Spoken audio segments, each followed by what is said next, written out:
আর চোখের চিকিৎসা করানোর জন্য বিদেশে যেতে অভিষেক বন্দ্যোপাধ্যায় একেবারে মরিয়া হয়ে উঠেছেন। গত 2.5 মাসে 4 বার আদালতের দ্বারস্থ হয়েছেন তিনি।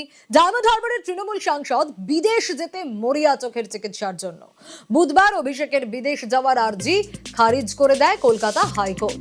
তার একদিন পরই অভিষেক বন্দ্যোপাধ্যায় সুপ্রিম কোর্টের দ্বারস্থ।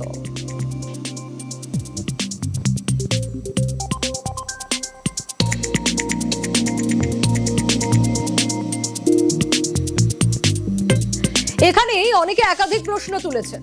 কেন চোখের চিকিৎসা দেশে করাতে চান না অভিষেক? কেন আমেরিকাতেই চোখের চিকিৎসা করাতে হবে? দেশের হাসপাতালে কেন আপত্তি অভিষেকের?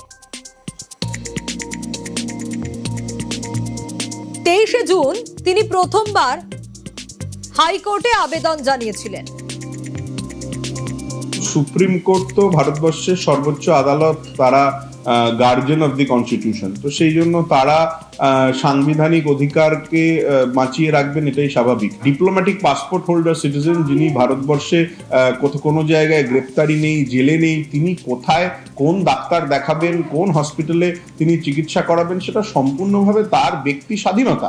সেই ব্যক্তি স্বাধীনতায় হস্তক্ষেপ করাটা সরকারের পক্ষেও সম্ভব নয় এবং আদালতকেও তার মর্যাদা দেওয়া উচিত। সেই আশা রেখেই সুপ্রিম কোর্টে যাওয়া, সুপ্রিম কোর্ট ডিসাইড করবে। 23শে জুন তিনি প্রথমবার হাইকোর্টে আবেদন জানিয়েছিলেন। 20শে জুলাই আদালত সেই আবেদন খারিজ করে দেয়। 24শে জুলাই অভিষেক ছোটেন সুপ্রিম কোর্টে। 3রা অগস্ট সুপ্রিম কোর্ট স্পষ্ট জানিয়ে দেন এই বিষয়ে সিদ্ধান্ত নেবে কলকাতা হাইকোর্টই। 5ই অগস্ট অভিষেকের বিদেশ যাত্রার অনুমতি ফিরিয়ে দেয় কলকাতা হাইকোর্ট। মামলাটাও খারিজ করে দেয়। একদিন পর অভিষেক ফের আবেদন জানালেন সুপ্রিম কোর্টে।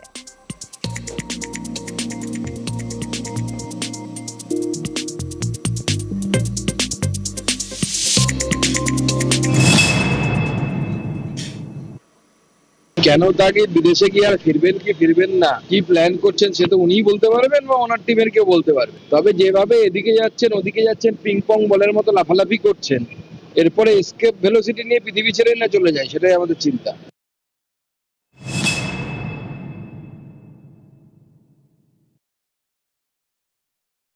অভিষেকের চোখের যে সমস্যাটা, সেটা এখানে কোথাও এর আগে শেষ কবে কোথায় চিকিৎসা হয়েছে তার খুব একটা নজির পাওয়া যায়নি। এটা তার অধিকার আছে যে আমি কোথায় চিকিৎসা করাবো। এমন কিছু যদি ঘটতো কোনো সন্দেহে, তাহলে সেই এজেন্সি কিন্তু আদালতে একটা রিপোর্ট করতেন। কোনো রিপোর্ট তো করেননি। তাহলে তার আগের বিদেশ সফরগুলো নিয়ে আজকে অনুমান ভিত্তিক অভিযোগ উঠছে কেন?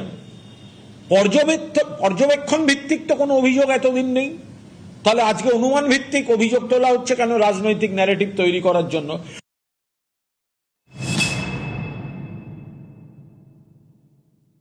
ওর তো নিজস্ব প্লেন আছে, সে প্লেনে করে তো ডাক্তারটাকেও নিয়ে চলে আসতে পারে। জাহাজে করে যন্ত্রপাতি নিয়ে চলে এলো, প্লেনে করে ডাক্তার নিয়ে চলো, টাকার তো অভাব নেই। কিন্তু বিদেশেই যাইতে হইমু কেন ভাই? ও বিদেশেই যাবে কেন? আমি বলি, যে ডাক্তার এত বছর ধরে ওর একটা চোখ সারাতে পারছে না, ও বারবার সেই ডাক্তারের কাছে যায় কেন? ডাক্তার তো প্রথম দিনেই ওকে দেখে চিনতে পেরেছিল যে তুমি তৃণমূল। আমেরিকার ডাক্তার বলছে, কি করে জানলেন আমি তৃণমূল? ও তো খুব খুশি যে তৃণমূল নামে একটা এত রাজনৈতিক দল, যেটা আমেরিকার ডাক্তারও জানে। বলছে, কি করে বুঝলেন? বলছে, তোর চোখে লজ্জা নেই। সেরকম ওর চোখে লজ্জা নেই বলে নির্লজ্জের মতন বিদেশ যাওয়ার কথা বলে যাচ্ছে, মরিয়া।